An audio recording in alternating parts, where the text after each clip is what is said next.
नमस्कार दोस्तों। आज की कहानी है बहू, ऐसी कौन सी आफत आ गई कि तुम प्रेग्नेंट हो गई। अरे बहू, मेहमानों का इतना आव भगत करने की क्या जरूरत थी। गाजर का हलवा, पकौड़े, इतना सब कुछ बनाने की कौन सी जरूरत आन पड़ी। साधारण सी चाय के साथ थोड़ी सी बिस्किट और नमकीन थमा देती, वही काफी था।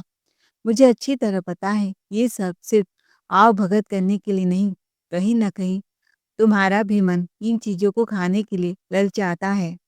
इसीलिए इतना आइटम पर आइटम बनाती हो। बहुत चटोरी है तुम्हारी जुबान। अभी तो तुम्हें इस घर में आए 2 महीना भी पूरा नहीं हुआ और तुमने खर्च और फैसलों में अपनी मनमानी शुरू कर दी। घर चलाना तुम्हारे बस की बात नहीं।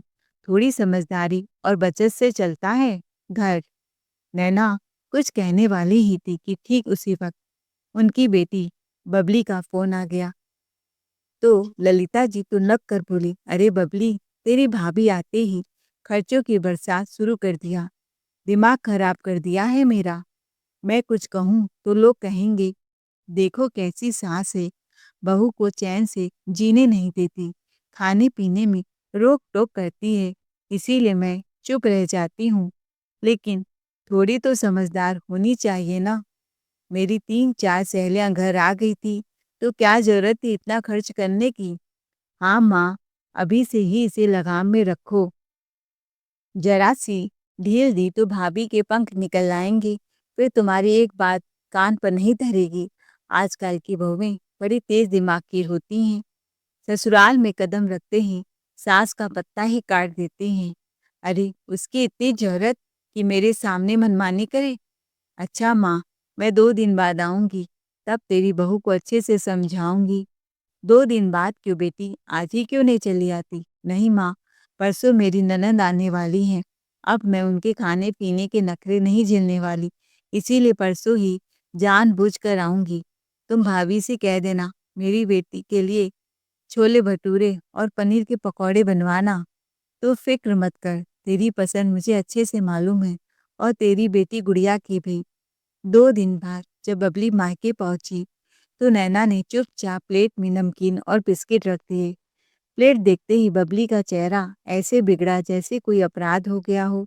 माँ, उसने नाक सिकोड़ी, मैंने क्या कहा था। ऐसे मेरा अभगत होगा तो मैं जा रही हूँ। माँ, तुम्हारे रहते मेरी यह हालत है इस घर में। तुम नहीं रहोगी तो भाभी तो मुझे पूछेंगे ही नहीं। फिर ललिता जी नैना की तरफ देखकर ताने से बोली, ये नमकीन बिस्किट किस जमाने की मेहमानबाजी है बहू। नैना ने सीधा जवाब दिया, दीदी, माँ जी ने ही तो कहा था कि दिखावे की कोई जरूरत नहीं, बजट घर का संभाल कर चलना चाहिए। तो मैंने वही किया। नमकीन बिस्किट परोस दिए। कमरे में सन्नाटा छा गया। बबली की जुबान कुछ पल के लिए जैसे तालू से चिपक गई, और ललिता जी समझ गई आज बहू ने बिना बोले सबक सिखा दिया था। फिर भी बड़ी बड़ी आंखें दिखाते हुए बोली, वो कोई गैर नहीं है बहू, वो इस घर की बेटी है। और तुम आते ही उसकी प्लेटें गिरने लगी। क्या घर का राशन तेरे बाप के घर से आ रहा है। शादी को 2 महीना हो गए, आज तक मायके से न फल आया न फूल, और ऊपर से तू मेरी बेटी की थाली का हिसाब लगाने लगी है। पर मम्मी जी, कल रात जब मैं अपनी रोटी पर थोड़ा सा घी लगा रही थी, तो आपने बिल्ली की तरह झपट्टा मारकर वो घी उठाया और अपने कमरे में छुपा लिया। आज छोले भटूरे बनाने की बात आई तो घी सस्ते हो गए। 700 रुपए किलो घी का दाम है। ललिता जी पलट कर बोली, तू मुझे दाम बताएगी। जा जल्दी बना, वरना इस घर में टिकना आसान नहीं होगा। नैना चुपचाप चली गई। थोड़ी देर में कमरे में आकर बोली, लीजिए दीदी, छोले भटूरे तैयार हैं। बबली प्लेटों पर प्लेटें चट करती गई, जैसे लग रहा था बहुत दिन से भूखी हो। बस करो भाभी, खाकर मजा आ गया। ललिता जी बोली, बहू, तू अपने लिए और अपने पति के लिए अलग से रोटी बना ले। मैं और मेरी बेटी तो छोले भटूरे खा चुके हैं, और जो बचा है पैक कर दे, दामाद जी को भेज दूंगी। नन्ना ठिठक गई, क्या माँ जी, मैं अपने लिए रोटी क्यों बनाऊं, सबके लिए छोले भटूरे मैं बनाऊं, और मैं और मेरे पति सूखी रोटी खाएं। नैना ने नजरें मिलाकर कहा, माँ जी, मैं आज के जमाने की बहू हूँ, बोलना भी आता है मुझे। जहाँ गलत होगा वहाँ मैं चुप रहने वाली नहीं हूँ। ललिता जी तिलमिला गए। बहू, कैंची की तरह बड़ी जुबान चल रही है, जितना कहा जाए उतना किया कर। रोटी ही खानी पड़ेगी, मतलब रोटी ही खानी पड़ेगी। तभी बबली भी बीच में कूद पड़ी। भाभी, माँ सही कह रही हैं, मैं तो मेहमान हूँ, 2-4 दिन के लिए आती हूँ, मेरी खातिरदारी तो करनी पड़ेगी ना। अरे दीदी, आप तो हर दूसरे दिन आती हैं, आपके बहाने ही सही कम से कम कभी कभी छोले भटूरे तो खाने को मिलेंगे, वरना यहाँ तो हमेशा सूखी रोटी ही नसीब होती है। कहते हुए नैना सीधे अपने कमरे में चली गई। आंखों में आंसू थे। दरवाजा बंद करते ही उसने अपने पति अमित की तरफ देखा और फट पड़ी। दीदी और माँ, पेट भरकर छोले भटूरे खाएं और हमारे हिस्से आए सूखी रोटी। आप कुछ बोलते क्यों नहीं हो? किस मिट्टी के बने हो आप? क्या यह सही है? अरे कोई बात नहीं, रोटी ही खा लो ना, अमित ने कहा। नैना, घर में रोज रोज तमाशा करना ठीक नहीं। अमित ने बात घुमाने की कोशिश की। माँ को मैं समझा दूंगा। थोड़ी देर बाद अमित सीधा अपनी माँ के कमरे में पहुंचा। गुस्सा साफ झलक रहा था। माँ, तुम नैना से ऐसे क्यों बात करती हो? अगर वो थोड़ा अच्छा खाना खा लेती तो आसमान टूट जाता क्या? छोले भटूरे सबने खाए, वो सूखी रोटी खाए। ललिता जी ने पलट कर जवाब दिया, ज्यादा बहू का पक्ष मत ले। देख नहीं रहा, तेरी नौकरी चली गई है, घर का खर्चा वैसे ही बढ़ता जा रहा है। तेरी बीवी को बस पैसा बहाने आता है, खर्च की कोई समझ नहीं है उसे। अमित ने गहरी सांस ली। नौकरी गई है माँ, जिंदगी नहीं। कंपनी में छटनी होने की वजह से ऐसा हुआ है। मैं दूसरी जगह तलाश कर रहा हूँ, लेकिन इसका मतलब ये नहीं कि नैना को अपमान सहना पड़ेगा। ललिता जी गुर्राती बोली, बहुत बोलने लगा है आजकल। याद रख, तेरे पिता की जो पेंशन आती है उसी से घर चल रहा है, तेरे पैसों से नहीं। इसीलिए मुझे हुक्म मत सिखा। फिर जहर उगलते ही बोली, तेरे हिस्से के पैसे तो तूने शादी में ही उड़ा दिए। अब जो मेरा पैसा है वो मेरी बेटी पर ही खर्च होगा, समझा? उस पर नजर मत मार। अमित तिलमिला गया। माँ, नैना इस घर की बहू है, कोई बाहर की नहीं है। भैया, माँ सही कह रही है। जब शादी किया है तो पत्नी की जिम्मेदारी तुम्हारी बनती है, माँ की नहीं। ऊपर से जोरू का गुलाम माँ से बहस करने चला आया। अमित गुस्से में अपने कमरे में चला गया। अगले दिन सुबह सुबह बबली की बेटी दूध के लिए रो रही थी। बहू, तू कान में रुई डालकर बैठी है, दे दे बच्ची को दूध, रो रही है कब से। नैना ने झिझकते हुए कहा, माँ, कल रात को 2 पैकेट दूध आया था जो खत्म हो गया है। ललिता जी ने शक भरी नजरें से उसे देखा। दौड़ती हुई फ्रिज की तरफ गई। खोल कर देखा तो दूध का पतीला खाली था। ललिता ने ताना मारते हुए कहा, तो तुमने सारा पतीला गटक लिया? माँ जी, सबको दूध दूंगी, मैं भी तो दूध पीऊंगी ना। दिन भर घर का सारा काम करती हूँ, आते ही काम वाली की छुट्टी कर दी। एक झाड़ू बुहारी वाली भी नहीं है इस घर में। इतनी थक जाती हूँ, अपनी सेहत का ध्यान नहीं रखूंगी तो कैसे काम कर पाऊंगी? तो क्या तू मेरी नातिन का दूध पिएगी? बबली बोली, कैसी भाभी हो तुम? छोटी बच्ची का ख्याल नहीं आया? अब दूध के लिए मेरी बच्ची रो रही है। बबली ने ओठ टेढ़े करते हुए जहर उगला। माँ, लगता है भाभी ने अपने मायके में कभी दूध देखा ही नहीं, इसीलिए बच्चे के हिस्से का भी दूध खुद ही गटक गई। ललिता जी ने में तुरंत हामी भरी। हाँ बेटी, मुझे भी इसके लक्षण कुछ ऐसे ही लगते हैं। नैना से अब रहा नहीं गया, आंखों में आंसू भर आए। माँ जी चुप करिए। और दीदी, आप माँ को समझाने की बजाय उल्टा पुल्टा क्यों भड़का रही हैं? बोली, अरे कौन सी बहू है जो ससुराल में खाती पीती नहीं, एक गिलास दूध ही तो पिया है, इतना तमाशा क्यों कर रही हैं? खाओ पियो। भाभी, लेकिन अपने पति के पैसों से। तुम्हारा पति तो बेरोजगार बैठा हुआ है। हाथ पर हाथ रखकर ननद ने ताना कसते हुए कहा। ये शब्द नैना के कानों में नहीं, सीधे दिल में लगी। उसके पैरों तले जमीन खिसक गई। क्या बोली आप? उसकी आवाज फटी हुई थी। बेरोजगार? क्या वो इस घर का खर्चा नहीं उठाते? ललिता जी ने तुरंत आग में घी डाला। बहू, जब से तेरे अशुभ कदम इस घर में पड़े हैं ना, तभी से विपत्ति टूट पड़ी है। एक झटके में उसकी नौकरी चली गई, कंपनी ने छटनी कर दी है। नैना की आंखों के सामने सब धुंधला हो गया। उसे अब समझ आ गया था, इसीलिए ललिता जी रोज जली कल्पी सुनाती हैं, इसीलिए खाने पर पहरा, इसीलिए हर चीज का हिसाब, क्योंकि उसे पता नहीं था कि उसका पति बेरोजगार है, उसकी नौकरी चली गई है। वो वहीं खड़ी खड़ी रो पड़ी। नैना पूरी रात यूं ही बैठी रोती रही, न कमरे से बाहर निकली, न एक और खाना मुंह में रखा। आंसू सूख गए थे, पर सीने का बोझ जस का तस था। जब देर रात नौकरी ढूंढते ढूंढते अमित घर लौटा, तो नैना ने बिना उसकी ओर देखे धीमे से पूछा, आपको नौकरी मिल गई? अमित चौंक गया। ये ये किसने कहा तुम्हें? मैंने तो नहीं बताया। नैना की आंखें भर आई। क्या आप नहीं बताएंगी तो मुझे पता नहीं चलेगा? हम पति पत्नी हैं अमित, पर आप तो मुझे अजनबी समझ बैठे। अमित धीरे से बोला, मैं तुम्हें दुख देना नहीं चाहता था नैना। हमारी नई नई शादी हुई है, तुम्हारे भी सपने होंगे, घूमना फिरना होगा। मैं वो पूरा करने के बजाय तुम्हें दर्द कैसे दे सकता था? नैना ने पहली बार उसकी ओर देखा। मुझे दुख किस बात से हो रहा है ये आपने कभी सोचा? छुपा कर आपने बहुत बड़ी गलती कर दी। पति का धर्म होता है पत्नी से कुछ न छुपाना। ठीक है, वादा करता हूँ आपसे कुछ न छुपाऊंगा। सुनिए, अगर इस शहर में नौकरी नहीं मिल रही है तो क्या हुआ? दूसरे शहर भी हैं, वहाँ नौकरियों का अकाल नहीं पड़ा है। आप वहाँ जाकर ढूंढिए। फिर उसकी आवाज़ भारी हो गई। मैं अब रोज़-रोज़ ये नहीं सुन सकती कि मैं किसी के पेंशन पर पल रही हूँ।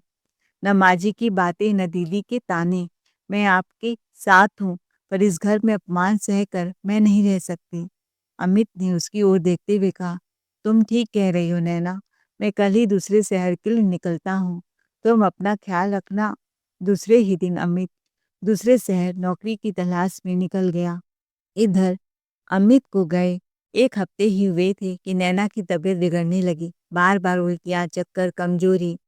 पहले तो उसने थकान समझकर नज़रअंदाज किया, लेकिन जब हालत ज़्यादा बिगड़ी तो जांच करवाई। रिपोर्ट हाथ में आते ही नैना के कदम लड़खड़ा गए।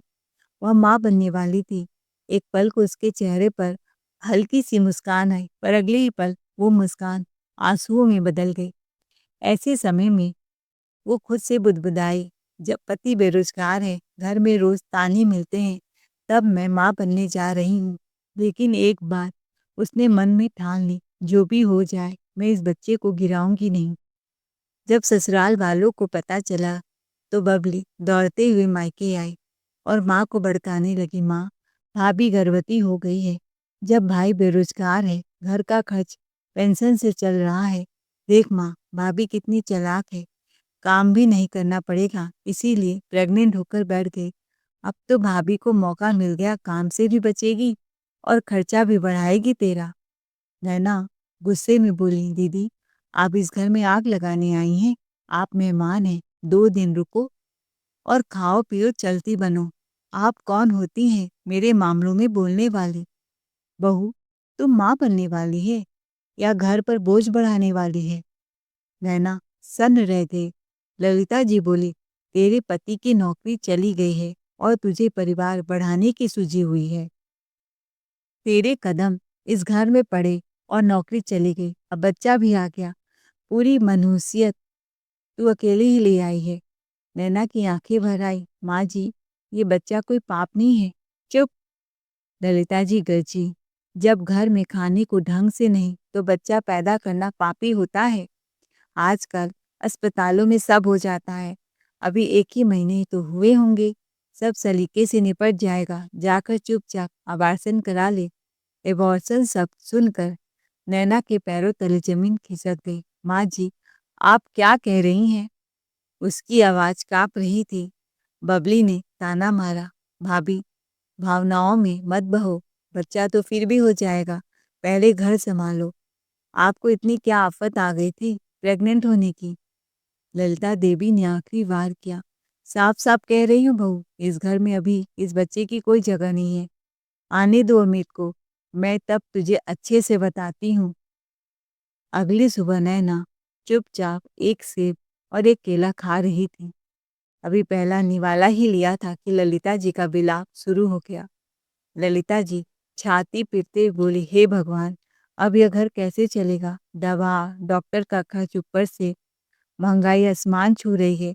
अस्पताल में तो लाखों लग जाते हैं। बेटे की नौकरी चली गई है और यहाँ महारानी गर्भवती होकर बैठी हैं। ललिता जी ताने मारते हुए बोली, अब इस महंगाई में इन्हें फल मेवा कौन दिलाएगा? इतने पैसे आखिर आएंगे कहाँ से? उसी पल फोन की घंटी बजी। बेटी बबली का फोन था।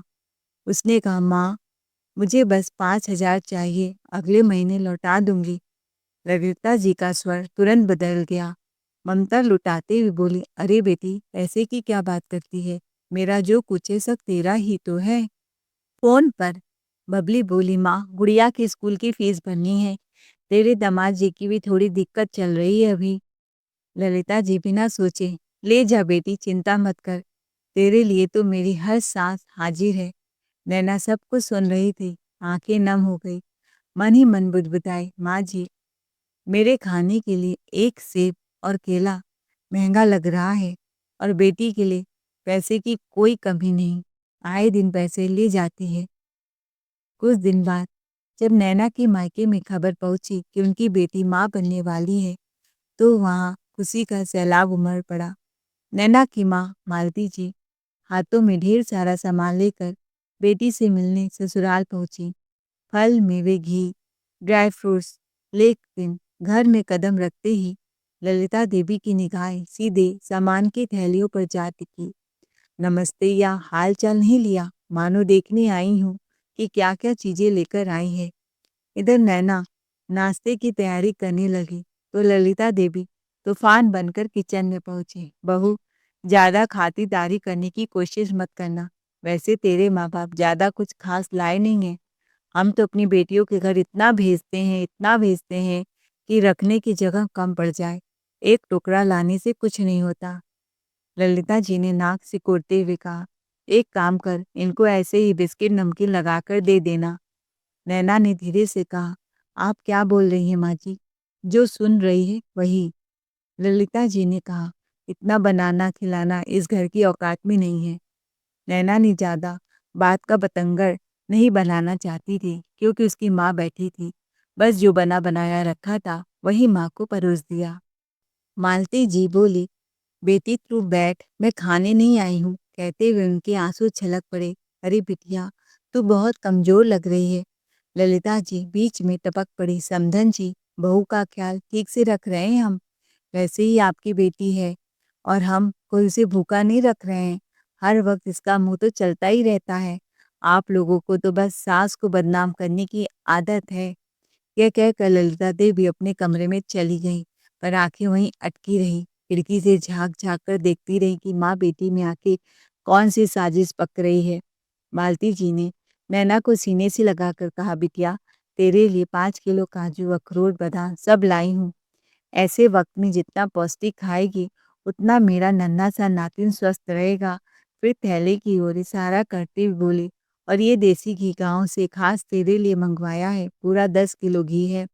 रोज सलीके से खाना, किसी की मत सुनना। नैना की आंखें चमक उठी। मन ही मन बोली, चलो, कम से कम मेरी माँ को मेरे और मेरे बच्चे की फिक्र तो है।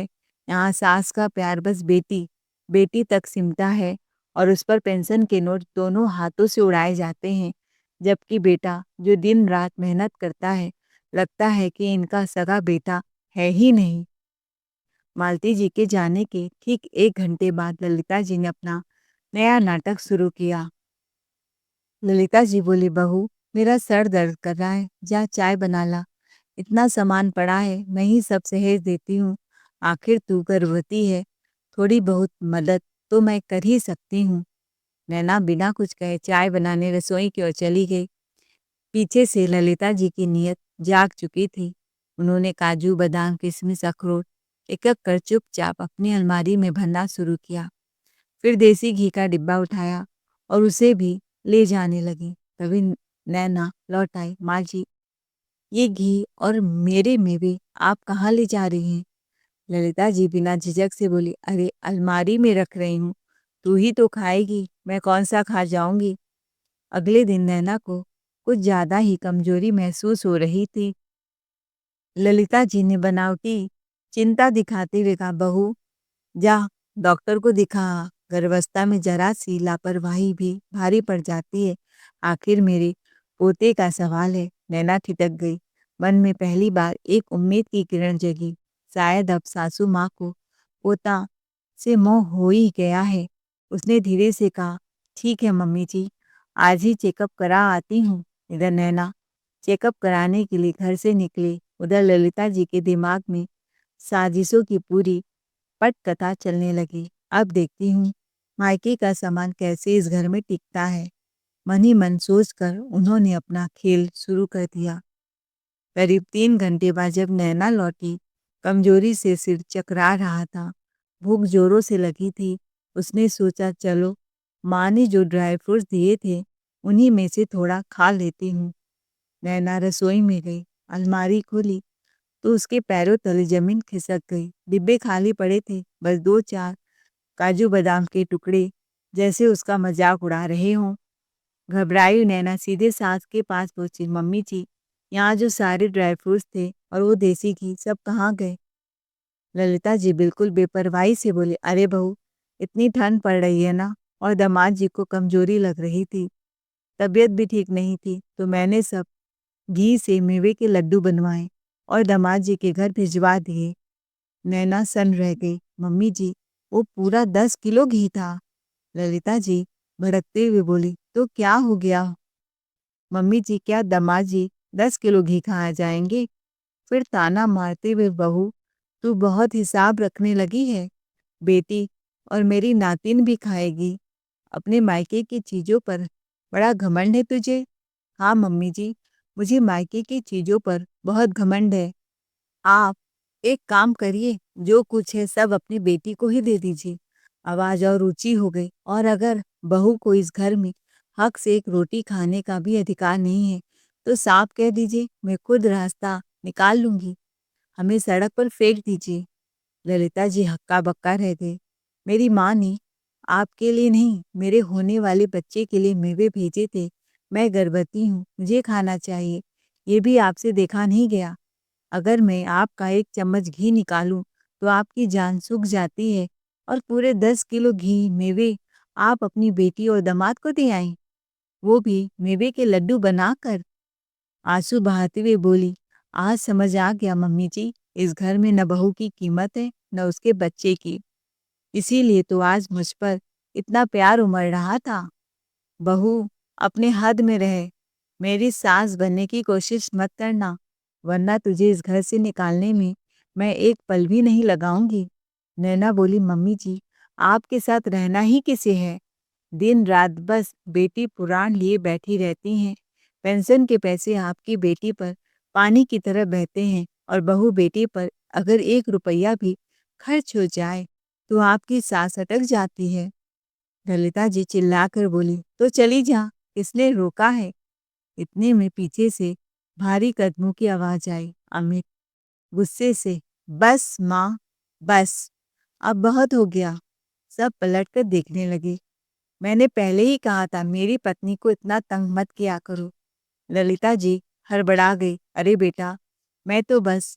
अमित बीच में टोकते हुए, 2 रोटियों के लिए गर्भवती बहू से झगड़ा करना आपको शोभा देता है क्या? माँ, वो माँ बनने वाली है, उसका देखभाल करना आपका फर्ज है। क्यों अपना बुढ़ापा खराब करने में तुली हो? उसकी आवाज भर आई। मेरे बुरे वक्त में मुझे आपके साथ की जरूरत थी माँ, लेकिन आप तो सिर्फ अपनी बेटी और दामाद के लिए दिल और जेब दोनों खोलकर बैठी हैं। उसने नैना का हाथ थाम लिया। अब मैं अपनी पत्नी को यहाँ नहीं रखूंगा। कमरे में सन्नाटा छा गया। मुझे शहर में नौकरी मिल गई है। यह सुनकर ललिता जी स्तब्ध रह गई। सैलरी भी पहले से 2 गुनी है। हम आज ही जा रहे हैं। आप अपनी बेटी और दामाद के साथ रहिए और अपने प्यार दुलार उसी पर लुटाइए। ललिता जी घबरा कर बोली, अरे बेटा रुक, मेरी बात तो सुन। अमित पीछे देखे बिना, अब बहुत देर हो चुकी है माँ। आप मेरे बच्चे को मारना चाहती थी। ऐसे घर में मैं नहीं रह सकता। मेरी नौकरी क्या गई? आपने तो मुझे बेगाना कर दिया। आपसे अच्छे तो पड़ोसी हैं माँ, कम से कम सुख दुख में साथ तो देते हैं, और आप माँ होते हुए भी मुझे पराया कर दिया। मेरी बीवी पर इतना जुल्म किया सिर्फ पैसों के लिए, पर अब मैं बर्दाश्त नहीं कर सकता। आप मेरे बच्चे की जान लेने पर उतारू थी। ऐसे घर में मैं एक पल भी नहीं रह सकता। यह सुनकर नैना के चेहरे पर पहली बार सच्ची राहत की मुस्कान खिली। उधर ललिता जी पछतावे में घुलती रही, पर बेटा मुड़कर देखने भी नहीं आया। वह हमेशा के लिए उस चौकर से बाहर चला गया, और बेटी अब वह भी मायके का रास्ता भूल गई थी। आखिर वहाँ काम करवाने वाला कोई बचा ही नहीं था। दोस्तों, बेटी बेटे में फर्क और बहू से भेदभाव रिश्तों को खोखला कर देता है। आपको हमारी आज की कहानी कैसी लगी, कमेंट करके ज़रूर बताएं। कहानी अच्छी लगी हो तो चैनल को लाइक से सब्सक्राइब ज़रूर करें। Thanks for watching.